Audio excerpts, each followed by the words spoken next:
Quand ton propre père te jette dehors comme une étrangère, quand la honte te pousse dans la rue avec rien d'autre que ton ventre rond et tes larmes, tu crois que ta vie est finie. Tu crois que plus personne ne voudra de toi. Tu crois que le monde entier t'a tourné le dos. Mais parfois, c'est exactement quand tu touches le fond que le destin décide de te relever. Aïcha avait 19 ans. Elle était enceinte.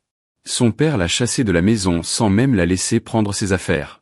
Elle s'est retrouvée seule dans les rues de Lagos, sans argent, sans téléphone, sans personne à appeler. Et pourtant, cette nuit-là, la pire nuit de sa vie, allait devenir le début de quelque chose qu'elle n'aurait jamais pu imaginer. Un homme allait la trouver. Un homme que personne ne connaissait dans son quartier. Un homme dont la fortune pouvait acheter des rues entières. Et cet homme allait changer sa vie pour toujours. Voici l'histoire d'Aïcha. Une histoire vraie de douleur, de courage et d'un amour qui est arrivé là où personne ne l'attendait. Avant de commencer, je veux vous demander quelque chose. Dites-moi dans les commentaires de quel pays vous me regardez. Abonnez-vous à la chaîne si ce n'est pas encore fait. Appuyez sur le bouton j'aime pour soutenir ce type de contenu et restez jusqu'à la fin parce que cette histoire va vous surprendre. Vous n'êtes pas prêts pour ce qui va arriver. Allez, on commence. Aïcha a grandi dans le quartier de Surulere à Lagos. C'était un quartier populaire, bruyant, vivant où tout le monde connaissait tout le monde. Son père, Alhaji Mustapha, était un commerçant respecté dans le quartier. Il vendait des tissus au marché de Balogun et gagnait suffisamment pour nourrir sa famille. Il n'était pas riche, mais il avait sa fierté. Et cette fierté, c'était la chose la plus importante pour lui. Plus importante que l'amour, plus importante que sa propre fille. La mère d'Aïcha, Mama Fink, était une femme douce et silencieuse. Elle ne parlait jamais quand son mari élevait la voix. Elle baissait la tête, elle priait. Elle espérait que les choses s'arrangent toujours d'elles-mêmes. Elle aimait Aïcha de tout son cœur, mais elle n'avait pas la force de s'opposer à son mari. Dans cette maison, c'est Alhaji Mustapha qui décidait de tout.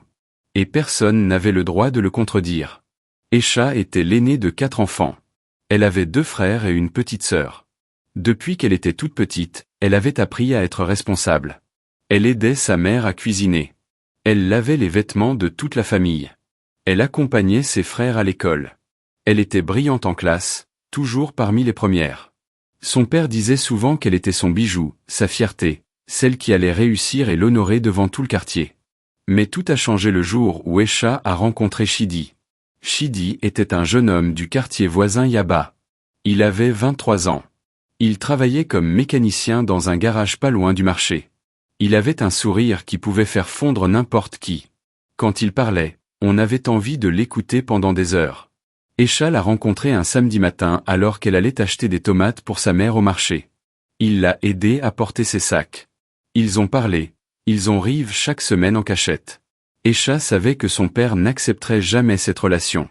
D'abord parce que Chidi n'était pas de la même ethnie. Ensuite, parce qu'il était mécanicien et Alhaji Mustapha avait d'autres ambitions pour sa fille. Il voulait qu'elle épouse un homme instruit, un homme de bonne famille, quelqu'un qui allait élever leur statut social, un mécanicien couvert de graisse et de cambouis. Ce n'était même pas la peine d'en parler. Pendant 6 mois, et Chidi se sont aimés en silence. Ils se retrouvaient le soir après les cours dans un petit jardin derrière l'église du quartier. Ils parlaient de leurs rêves, de l'avenir, de la vie qu'ils voulaient construire ensemble. Chidi promettait qu'un jour il ouvrirait son propre garage, qu'il gagnerait bien sa vie, qu'il viendrait demander la main d'Aïcha devant son père comme un homme digne. Aïcha le croyait. Elle avait confiance en lui et puis un matin Aïcha s'est réveillée avec des nausées terribles. Elle a vomi 3 fois avant même de pouvoir se lever du lit. Sa mère l'a regardée avec des yeux qui comprenaient déjà. Mamef a fermé la porte de la chambre. Elle a posé sa main sur le front de sa fille et elle a murmuré avec une voix tremblante. « Tu es enceinte, pas vrai ?» Aïcha n'a même pas pu répondre. Ses larmes ont répondu pour elle. Mamef a pleuré aussi. Pas de colère. De peur parce qu'elle savait exactement ce qui allait se passer quand Alhaji Mustapha apprendrait la nouvelle.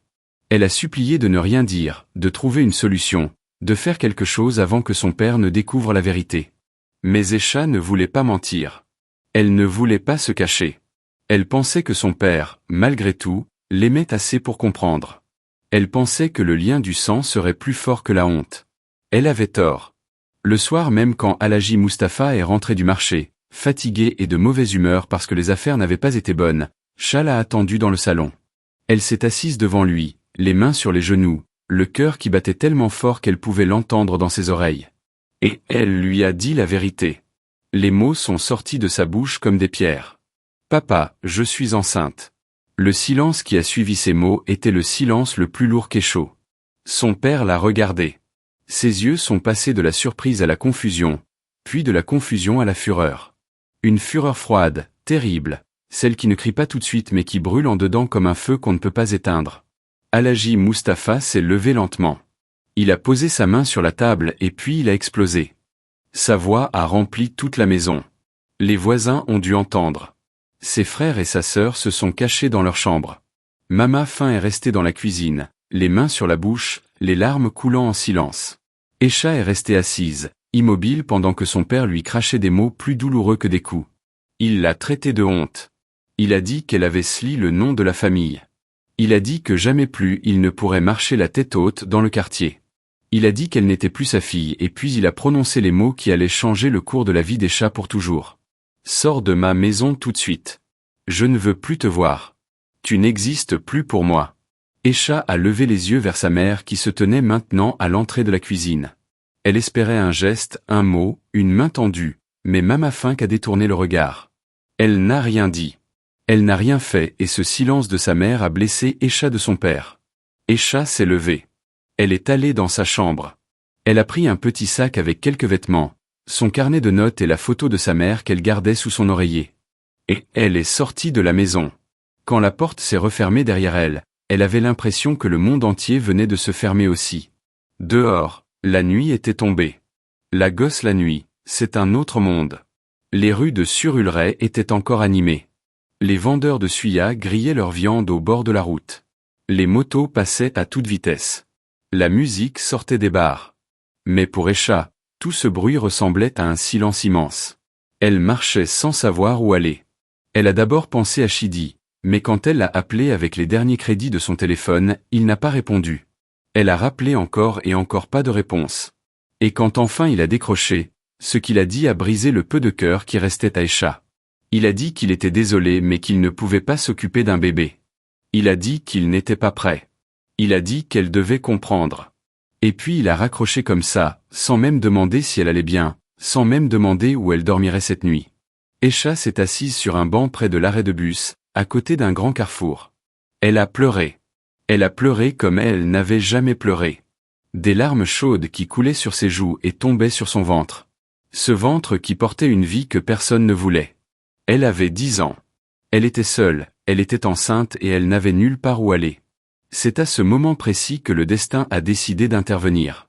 Une grosse voiture noire s'est arrêtée au feu rouge, juste devant le banc où Aisha était assise. La vitre arrière était à moitié ouverte. L'homme à l'intérieur parlait au téléphone, mais quelque chose l'a fait tourner la tête.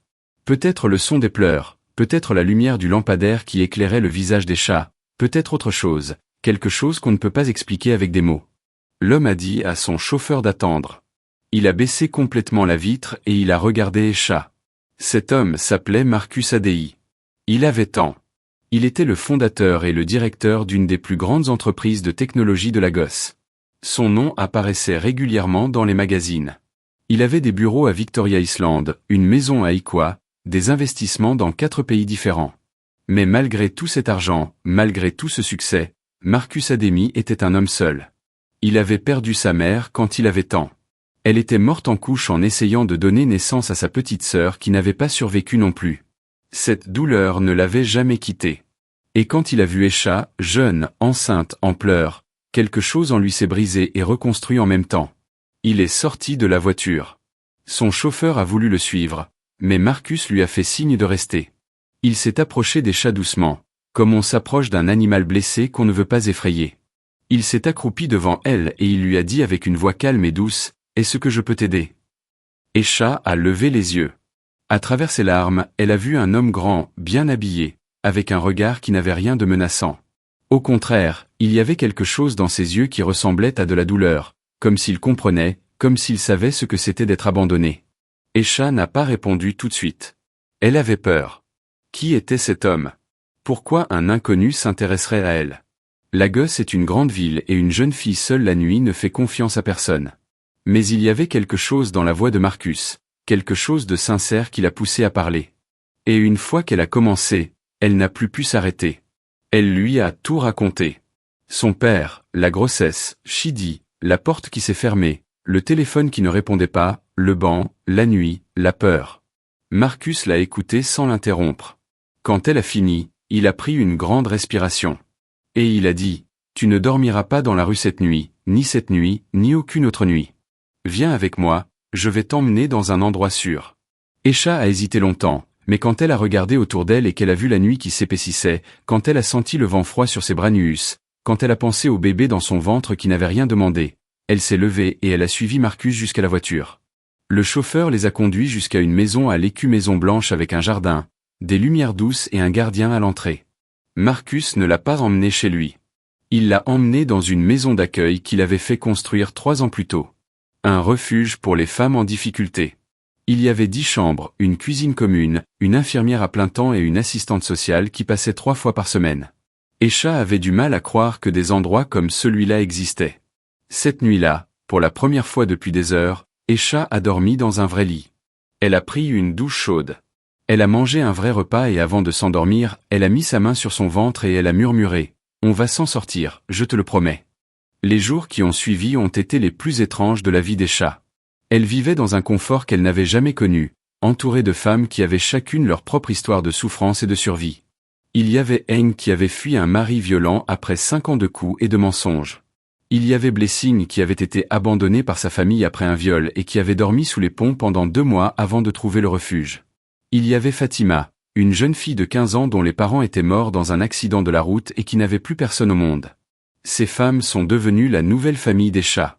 Elles partageaient leurs repas, leurs rires, leurs larmes, leurs espoirs. Chaque soir, elles s'asseyaient dans le salon commun et elles racontaient leurs histoires.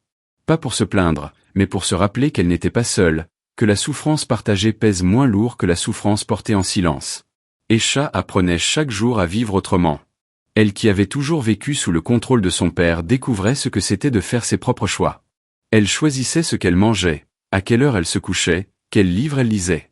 C'était des petites choses, mais pour elle, c'était immense. L'infirmière du refuge, une femme chaleureuse qu'on appelait Tantose, veillait sur la grossesse d'Esha avec une attention de mère. Elle lui apprenait à manger correctement, à faire des exercices pour le dos, à respirer quand le bébé pesait trop lourd. Tantose disait toujours, « Ton corps sait ce qu'il fait. Fais-lui confiance. » Et Esha apprenait à faire confiance à son corps, à la vie, à l'avenir. Marcus passait au refuge une fois par semaine. Il parlait avec chaque femme. Il s'assurait que tout le monde allait bien. Il demandait si quelqu'un avait besoin de quelque chose.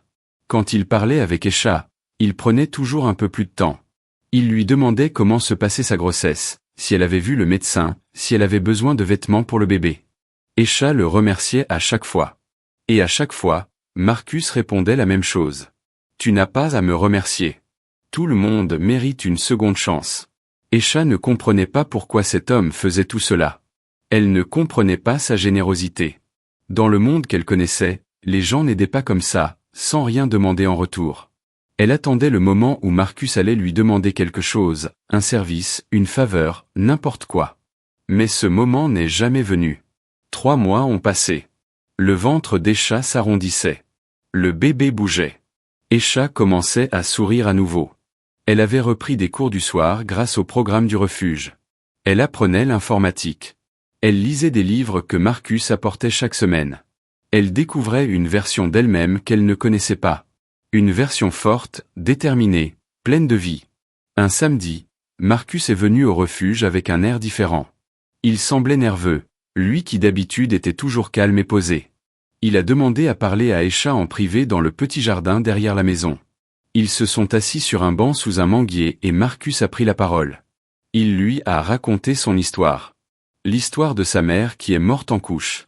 L'histoire de son père qui s'est enfermé dans le travail et qui n'a plus jamais montré d'affection à personne. L'histoire de son enfance solitaire où l'argent remplaçait l'amour. Il lui a dit qu'il avait construit le refuge parce qu'il aurait voulu que quelqu'un aide sa mère quand elle en avait besoin. Il lui a dit que la première fois qu'il a vu Esha, il a vu sa mère. Et puis il a dit quelque chose qu'Esha n'attendait pas du tout. Il a dit « Esha, depuis que je te connais, quelque chose a changé en moi. Tu as un courage que je n'ai jamais vu chez personne. » Tu portes la vie en toi malgré tout ce qui t'est arrivé et tu continues à avancer. Je ne sais pas comment dire ça autrement. Alors, je vais le dire simplement. Je suis tombé amoureux de toi. Pas par pitié, pas par charité, par admiration, par respect, par amour. Esha est restée silencieuse pendant une longue minute. Son cœur battait si fort qu'elle avait du mal à respirer. Elle a regardé Marcus, cet homme qui l'avait sauvée sans rien demander. Cet homme qui lui avait rendu sa dignité. Cet homme qui pleurait maintenant devant elle en lui ouvrant son cœur et elle a compris quelque chose de fondamental. L'amour ne vient pas toujours d'où on l'attend. Parfois, il vient de là où on ne regarde même pas. Esha lui a pris la main et elle a dit oui, pas tout de suite à un mariage, mais oui à l'amour. Oui à la possibilité d'être heureuse à nouveau. Oui à un avenir qu'elle n'avait plus osé imaginer. Les mois qui ont suivi étaient comme un rêve. Marcus traitait Esha comme une reine. Il l'a installée dans un bel appartement à Victoria Island. Il a engagé un médecin personnel pour suivre sa grossesse. Il l'a inscrite dans une école de commerce pour qu'elle puisse continuer ses études après l'accouchement. Chaque jour, il lui envoyait un message le matin pour lui dire bonjour et un message le soir pour lui souhaiter bonne nuit. Ce n'était pas de la richesse qui impressionnait Esha. C'était l'attention, c'était le respect, c'était le fait d'être vu, vraiment vu pour la première fois de sa vie. Esha a accouché un mardi soir au mois de septembre. Une petite fille magnifique avec les yeux de sa mère et un cri puissant qui a rempli toute la maternité. Marcus était là dans la salle d'attente, nerveux comme s'il était le père. Et quand Esha, il a pleuré. Il a pleuré comme un enfant. Il a regardé ce petit être fragile et il a dit « Elle est parfaite comme sa mère ». Esha a appelé sa fille Amara, ce qui signifie grâce parce que c'est exactement ce que cet enfant représentait pour elle. La grâce au milieu du chaos, la lumière au bout d'un tunnel qu'elle avait cru sans fin. 6 mois après la naissance d'Amara, Marcus a demandé Esha. Il ne l'a pas fait dans un grand restaurant ou devant des caméras. Il l'a fait un dimanche matin dans la cuisine de l'appartement pendant qu'Esha donnait le biberon au bébé. Il s'est mis à genoux, il a sorti une petite boîte de sa poche et il a dit Esha, veux-tu passer le reste de ta vie avec quelqu'un qui t'admire chaque jour un peu plus? Esha a ri en même temps. Elle a dit oui. Le mariage a été célébré 3 mois plus tard. C'était une cérémonie intime dans le jardin de la maison de Marcus à Ikwa. Il y avait les femmes du refuge qui étaient devenues les sœurs d'Esha. Il y avait les collègues de Marcus, ses amis d'enfance, quelques membres de sa famille.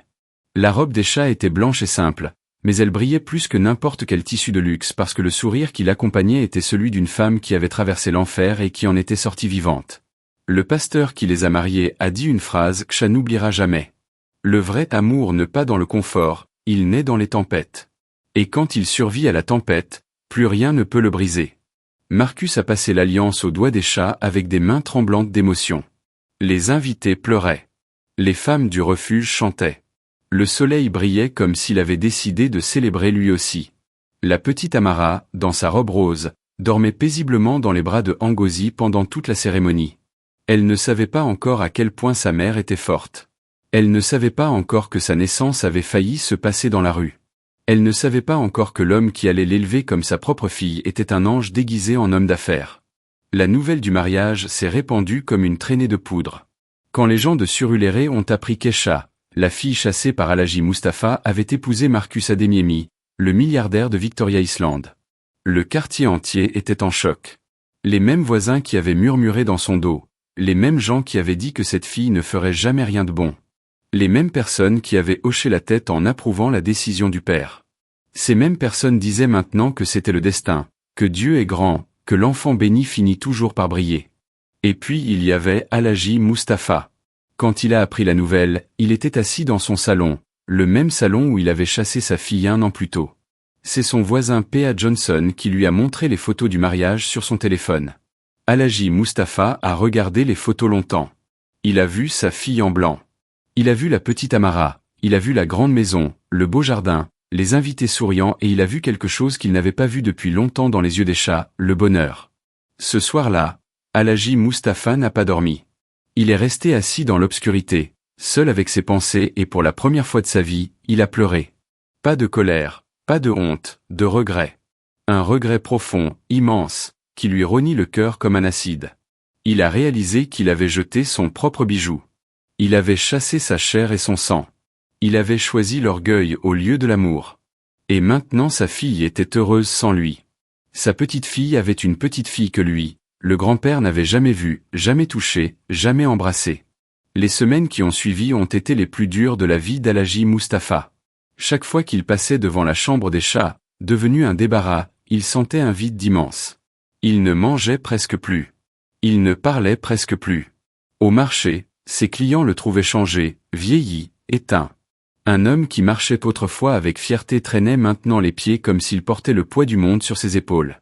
La nuit, il se réveillait en sursaut et il tendait l'oreille, espérant entendre les pas des chats dans le couloir. Mais le couloir était silencieux. La maison était silencieuse et ce silence le rendait fou. Mame Fink, qui n'avait jamais cessé de pleurer en silence depuis le départ des chats, a fini par trouver le courage de parler à son mari. Un soir, alors qu'ils étaient assis dans le salon devant une télévision éteinte, elle lui a dit « Notre fille nous manque. Notre petite fille nous manque. Ton orgueil t'a aveuglé et maintenant tu le sais. Alors fais quelque chose avant qu'il ne soit trop tard, avant que cette porte ne se ferme pour toujours. » Alhaji Mustapha a résisté pendant encore 2 semaines. 2 semaines de nuit blanche et de jour gris. Et puis un matin, il s'est levé, il a mis son plus beau boubou et il a dit à sa femme « Emmène-moi chez ma fille ». Le trajet de Surulere à Ikoyi a duré 1 heure dans le trafic de Lagos. Alhaji Mustapha ne parlait pas. Il regardait par la fenêtre du taxi, les mains posées sur ses genoux et il tremblait. Pas de froid, de peur. La peur d'être rejeté. La peur que sa fille lui fasse ce qu'il lui avait fait. La peur de regarder dans ses yeux et d'y voir la même froideur qu'il lui avait montrée ce soir-là. Quand le taxi s'est arrêté devant la grande maison blanche, Alhaji Mustapha est resté assis un moment. Mame Fink lui a pris la main et elle a dit « Allons-y, c'est notre fille, elle nous pardonnera ». Le gardien les a fait entrer. Ils ont traversé le jardin et là sur la terrasse assise dans un fauteuil en osier avec Amara sur les genoux, il y avait Esha. Quand elle a levé les yeux et qu'elle a vu ses parents, son visage est passé par 1000 émotions en 1 seconde. La surprise, la douleur, la colère, la tristesse et puis quelque chose d'autre, quelque chose de plus grand que tout le reste. Alhaji Mustapha s'est avancé. Ses jambes tremblaient, ses yeux étaient pleins de larmes. Il s'est arrêté à 3 pas de sa fille et il a fait quelque chose qu'il n'avait jamais fait devant personne. Il s'est mis à genoux. À genoux devant sa fille.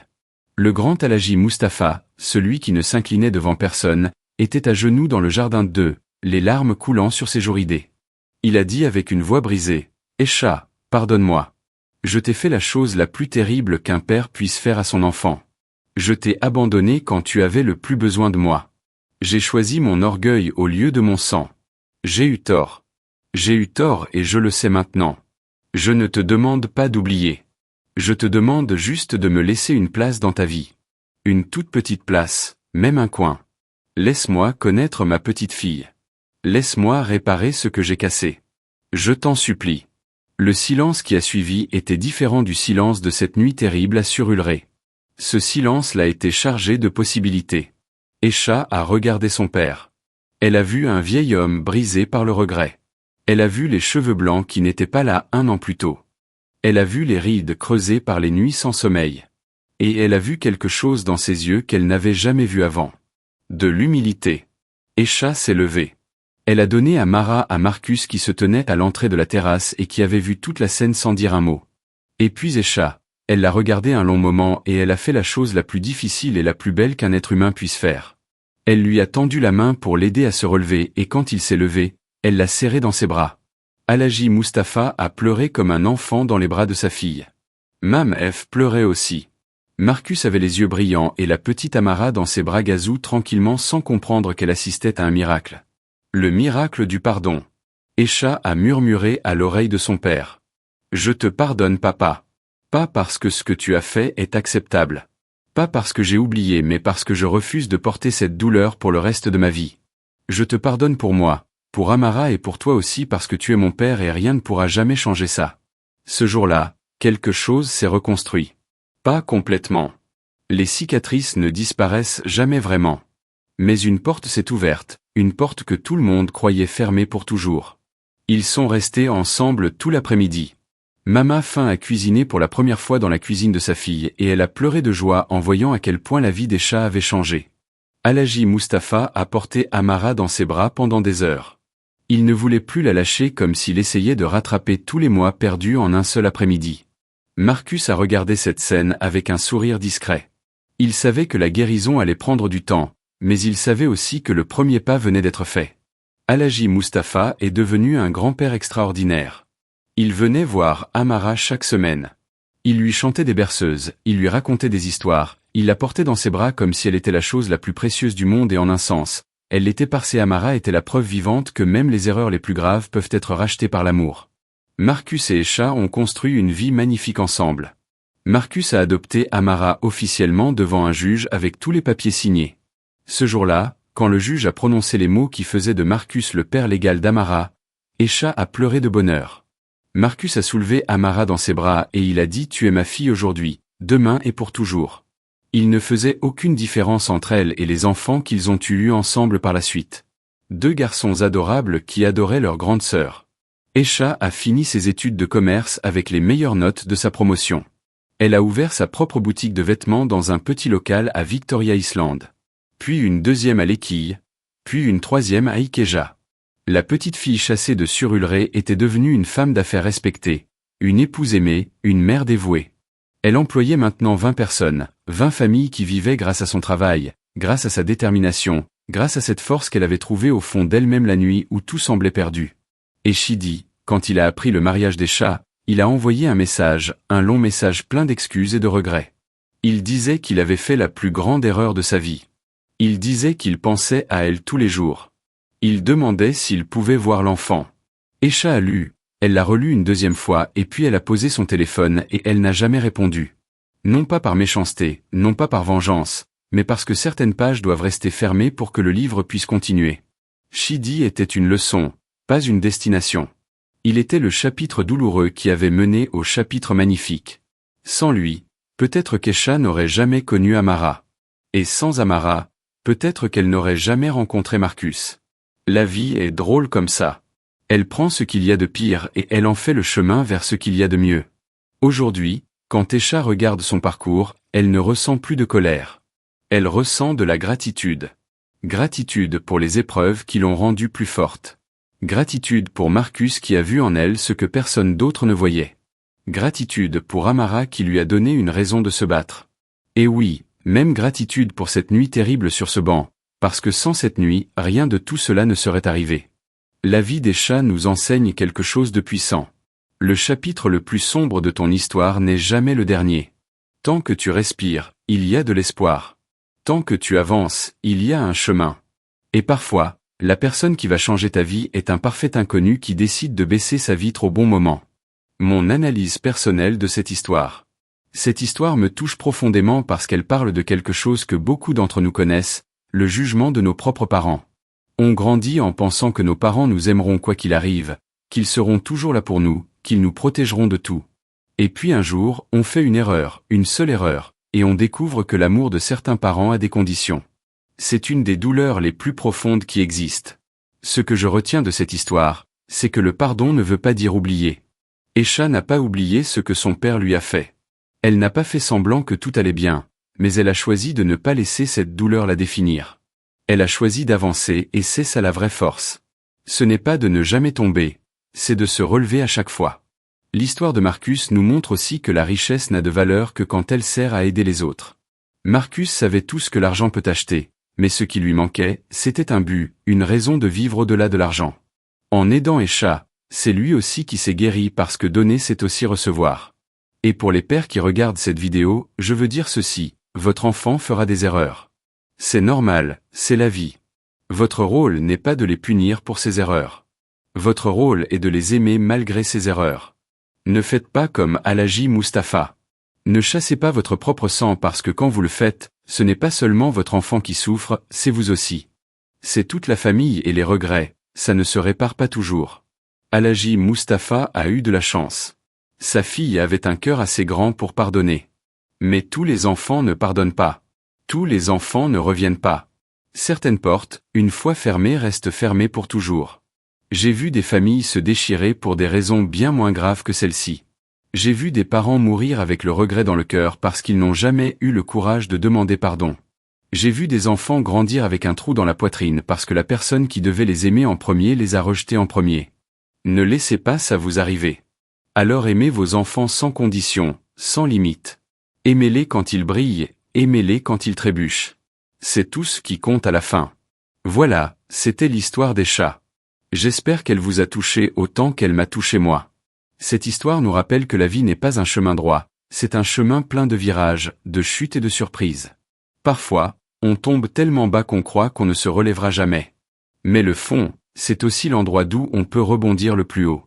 Maintenant, je veux savoir ce que vous en pensez. Dites-moi dans les commentaires. Est-ce qu'Esha a eu raison de pardonner à son père? Est-ce que vous auriez fait la même chose à sa place? Et que pensez-vous de Marcus? Est-ce que des hommes comme lui existent encore dans la vraie vie? Que pensez-vous du comportement de Chidi? Est-ce qu'il méritait une réponse ou est-ce qu'Esha a bien fait de tourner la page? Partagez vos histoires, vos pensées, vos émotions. Je lis chaque commentaire et je vous réponds. N'oubliez pas de vous abonner, d'activer la cloche de notification et de partager cette vidéo avec quelqu'un qui a besoin de l'entendre. Aujourd'hui, on se retrouve dans la prochaine vidéo. Prenez soin de vous et prenez soin de ceux que vous aimez. Merci de m'avoir regardé jusqu'à la fin. Vous êtes incroyables.